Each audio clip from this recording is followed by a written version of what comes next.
Hey, my name is Hinds and welcome to my channel. Now, a lot of you have been asking me to do a Fallout history video. So here is a complete history of the Fallout series. Fallout 4 is coming out. It's going to be absolutely massive. And fortunately, because of that, who distribute Fallout into South Africa, have sponsored this video. So big ups to them and thank you so much.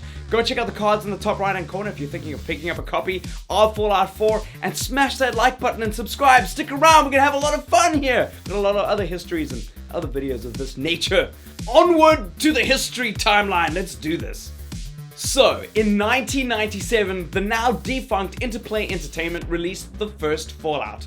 The game was a traditional computer role-playing game that resembled the games Baldur's Gate and Arcanum. The difference was, of course, the setting and that the game had its own role-playing rule set, the special system that governed how you created your character and how the character interacted in the world. It's a system that you see in a lot of RPGs today. As you can probably guess, the game was about a character sent out from the safety of a nuclear fallout shelter called the Vault to find resources in order to save it.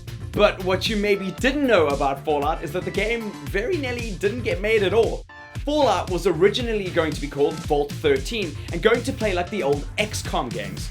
It was meant to use the popular generic universal role-playing system RPG rule set, which was developed traditionally for tabletop games. But due to a dispute with the owners of GURPS, that fell through and the game was heavily reworked, resulting in the special system being invented.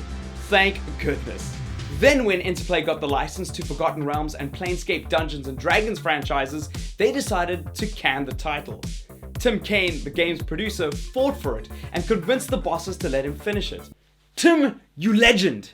It was a good thing that you got to do that because when it came out, it was a huge hit. It got a number of RPG of the Year awards and is consistently featured in best PC games of all time lists the world over.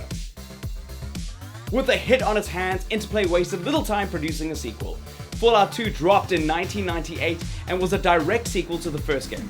In the game, you played the direct descendant of the first game's lead character on a quest to find a Garden of Eden creation kit, or GECK, to save his people from drought. Clothed in the signature Fallout jumpsuit, plus a Robocop Pip-Boy 2000, a water flask, spear, and some cash, the game was on. As sequels go, Fallout 2 was pretty much by the numbers. It took the good stuff from the first game and just did more of it.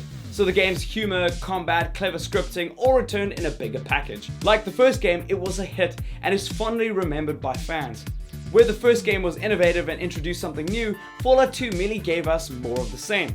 In a good way, of course. Great as it was, we wouldn't see a proper Fallout game for another 10 years, though we did get 2 improper ones in the meantime. Fallout Tactics Brotherhood of Steel came out in 2001, and while it exists in the Fallout universe, the game tells its own story. Unlike the other games, the game isn't about a single vault dweller adventuring in a radiative land. The game isn't even an RPG. Instead, Fallout Tactics is a squad-based, turn-based game that's all about a factional split in the titular Brotherhood of Steel.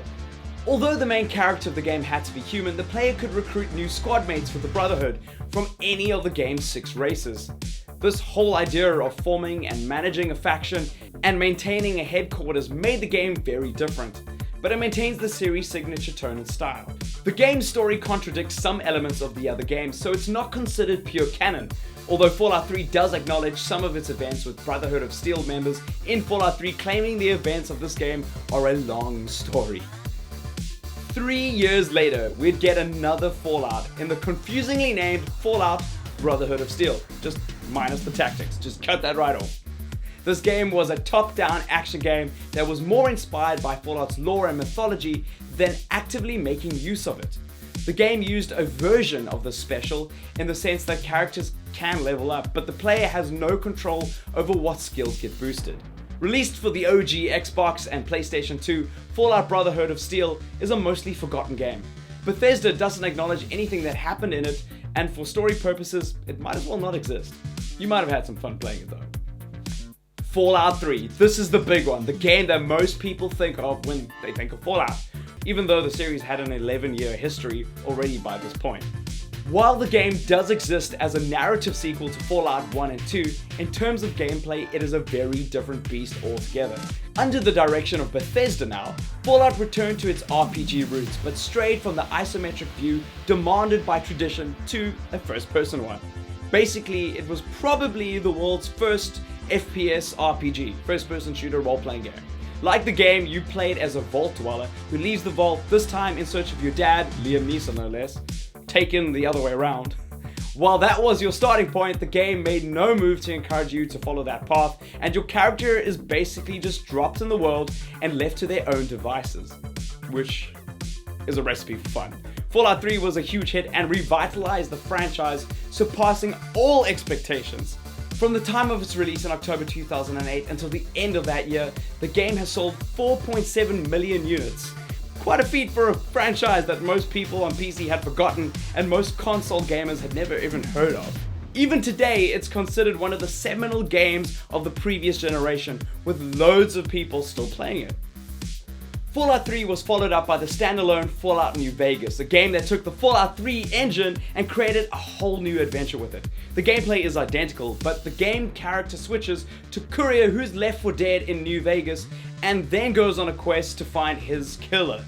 Depending on who you ask and when they played it, many people consider New Vegas a better game than the first one. Finally, in the run-up to the release of Fallout 4, we have Fallout Shelter. This was a surprise mobile release that came out when Bethesda announced Fallout 4. As a mobile game, Fallout Shelter is actually a base building game where you have to look after your vault and keep the residents safe and happy. The game leans heavily on the humor and tone of the Pip-Boy motif found in the other games, and guess what? It's all the better for it. You can check out my full thoughts of the game in the cards in the top right hand corner of this video. Just click there, it's a big thing. But yeah, Fallout Shelter, fun though it is just an appetizer for the awesome that will be Fallout 4. So comment below with what your favorite Fallout game is. So many people have really strong opinions on this and I want to hear what you guys think.